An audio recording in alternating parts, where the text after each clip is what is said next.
Sometimes a decades-old dispute just explodes. And that's exactly what seems to be happening right now. Along that rugged, mountainous border between Pakistan and Afghanistan, a fragile peace has been absolutely shattered by airstrikes and artillery, putting the entire region on high alert. And make no mistake, this is not just some minor skirmish. A senior Pakistani official laid it out in pretty stark terms, calling the initial events unprovoked attacks.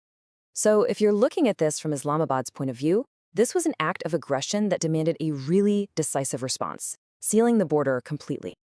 So what's actually happening on the ground? Let's break down the fighting along this, historic and incredibly volatile frontier. Okay, so Pakistan's response was not subtle. We're talking swift and heavy, deploying heavy artillery, tanks, and even getting fighter jets and drones in the air. Local media is reporting that Pakistani forces have captured at least 19 Afghan border posts. That makes this the biggest military showdown between these two sides since the Taliban took back control of Kabul in 2021. And as you'd expect, in the fog of war, we're getting two completely different stories. Pakistan is reporting the loss of 23 of its soldiers while they were repelling these attacks. But the Taliban, they're saying they only lost 9 fighters in what they're calling retaliatory operations. As always, the truth is probably caught somewhere in between. So what's at the heart of all this? Well, you have to go back, way back, over a century, in fact. The conflict really centers on something called the Durrand's Line. It's a 2,600-kilometer border that was drawn by the British way back in 1893. Now, here's the crucial part.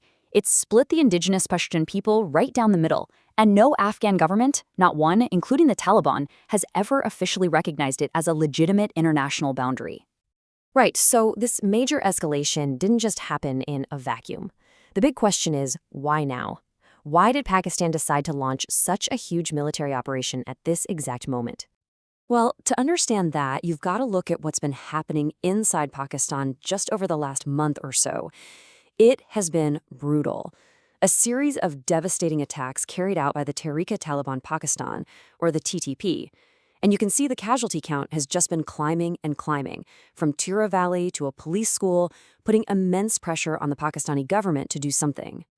And of course, this has led to a whole storm of accusations.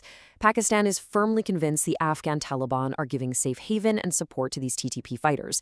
The Taliban, for their part, flatly deny this. They're firing back, accusing Pakistan of violating its sovereignty with airspace violations and, this is a big one, of bombing a civilian market during its airstrikes. And the language, you guys, the rhetoric is just getting hotter and hotter.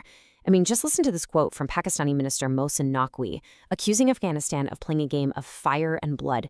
That is incredibly strong language, and it really signals that this could get much, much worse. Okay, so beyond all the military moves and the angry words, this fighting has real, immediate, and pretty severe consequences for ordinary people, and of course for the regional economy. The economic hit was, instantaneous. Think about it. The two main arteries for trade between these countries, the Torkham and Chaman crossings, have been completely sealed. All commerce has just ground to a halt. That means hundreds of trucks and their drivers are just stranded on both sides of the border with nowhere to go. The UN's refugee chief, Filippo Grandi, really captures the human toll of this perfectly. He reminds us this isn't just about a line on a map. This is a fragile region that has already been through decades of war, displacement, and humanitarian crises. This new fighting just threatens to pour salt on a very old wound.